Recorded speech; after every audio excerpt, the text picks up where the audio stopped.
అలా ఊరికే మొక్కలు పువ్వులు చూస్తా ఉండే బదులు ఆ మొక్కలు ఎండిపోయి తగలబడుతున్నాయి. కొంచెం నీళ్లు పోయొచ్చుగా. కిషియోటికా మొహందానా.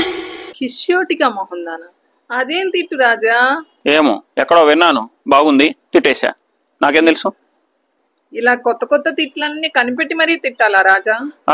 మరేం చేయమంటావు? నేను కష్టపడి 20 ఏళ్లు నేర్చుకున్న తిట్లన్నీ కూడా మన పెళ్ళైన 10 ఏళ్ల జీవితంలోనే అయిపోయినాయి. ఇప్పుడు కొత్త తిట్లు నేర్చుకుని మరీ తిట్టక నేనేం చేయాలి? ఇలాగ కొత్త తిట్లు కనిపెట్టి తిట్టే బదులు లోపలికి వెళ్ళి ఏదో ఒక పని చేసుకోవచ్చుగా రాజా. చేసుకుంటా. ఆ విషయం నువ్వేమీ నాకు చెప్పక్కర్లేదు పంకజం మొహమా. ఇలా వీళ్ళిద్దరూ ఊరికే చీటికి మాటికి గొడవలు పడుతూనే ఉంటుంటారు. అలా అని వీళ్ళకి పెద్దలు ఏమన్నా బలవంతంగా పెళ్లి చేశారా అంటే అది కాదు. స్కూల్ టైం నుంచే ఒకళ్ళనొకళ్ళు చూసి ఇష్టపడి మరీ పెళ్లి చేసుకొని ఉన్నారు. కానీ మరి ఎందుకయ్యా రాజా ఊరికే గొడవలు పడుతూ ఉంటావు అని అడిగితే అతను ఇలా చేస్తూ ఉంటుంటాడు. పెళ్లి రోజున మంచినీళ్లలో మందు కలిపేసి ఇచ్చారు. ఆ మత్తులో అప్సరస్ అనుకొని ఈ ఎక్కుపక్షి లాంటి అప్పలమ్మని పెళ్లి చేసుకున్నాను. ఇప్పుడు అనుభవిస్తా ఉన్నాను. ఏమనుకుంటున్నారు? చూసావా పాప, అప్పలమ్మ అని ఎంత లేసి మాట్లాడుతున్నాడో నన్ను. ఎందుకమ్మా నాన్న మాటలు పట్టించుకుంటావు? అదే శబాష్. నాన్న సంగతి నీకు తెలిసిందే కదా. మళ్ళీ శబాష్.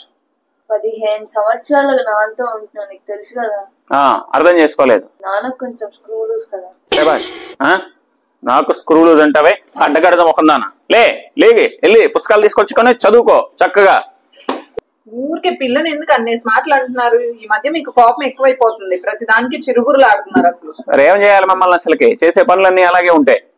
అసలు ఇప్పుడు ఎందుకు గొడవ పడుతున్నారు మీరిద్దరు? ఎందుకు గొడవ పడుతున్నావా? అడుగు మీ అప్పలమ్మ లాంటి అమ్మనే అడుగు. ఎందుకు గొడవ పడుతున్నావు ఏంటి అని చెప్పింది. నేనేం చేశానే? 2 చీరలు కొంటే గ్లాస్ ఫ్రీ అన్నాడు. వాడు గ్లాస్ ఫ్రీ వచ్చినందుకు ఆనందంగా ఫీల్ అవ్వకపోగా నన్ను తిడుతున్నాడు తగులుకొని. గ్లాస్ ఫ్రీ వచ్చింది కదా, మంచిదే కదా. అలా మళ్ళీ గ్లాసు ఫ్రీగా వచ్చింది అన్నటావు. నేను చదువుకోమంటే మళ్ళీ ఎందుకు వచ్చి కూర్చున్నావు అక్కడ? గ్లాస్ కోసం 2 చీరలు కొన్నప్పుడు లేదు. ఎలా వెళ్ళి పుస్తకాలు ముందు. అసలు ఏమైందమ్మా డల్గున్నా? మళ్ళీ నాన్న తిట్టాడా? అవును చిట్టి, మీ నాన్నకి పని ఏం పాటనా? పొద్దాకు నన్ను తిట్టే పనిలోనే ఉంటాడు. మళ్ళీ ఎందుకు తిట్టాడు? ఏం లేదే, ఇందాక చీపుర్లు అమ్ముకునేవాడు వచ్చాడు. వాడి దగ్గర 10 చీపుర్లు కొంటే ఒక దువ్వెన ఫ్రీ అన్నాడు. నేను పొదుపు చేద్దాం కదా అని చెప్పేసి దువ్వెన ఫ్రీగా వస్తుందని 10 చీపుర్లు తీసుకొని దువ్వెన తీసుకున్నాను. ఆ మాత్రానికే తిట్టేశాడు. దానికే తిడతాడా? అసలు నాన్నకి అసలు ఏం చేయాలో అర్థం కాదు.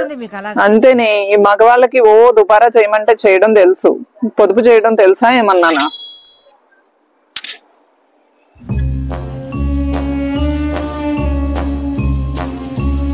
వచ్చేసా. అమ్మా నీ బర్త్డే వస్తుంది కదా, నీకు ఎన్ని ఇయర్స్ కంప్లీట్ అవుతాయి? 96 సంవత్సరాలు కంప్లీట్ అవుతాయి ఈ మహాతల్లికి. ఏదన్నా అంటే చాలు తగుదనమ్మా అని వస్తాడు ముందుకి.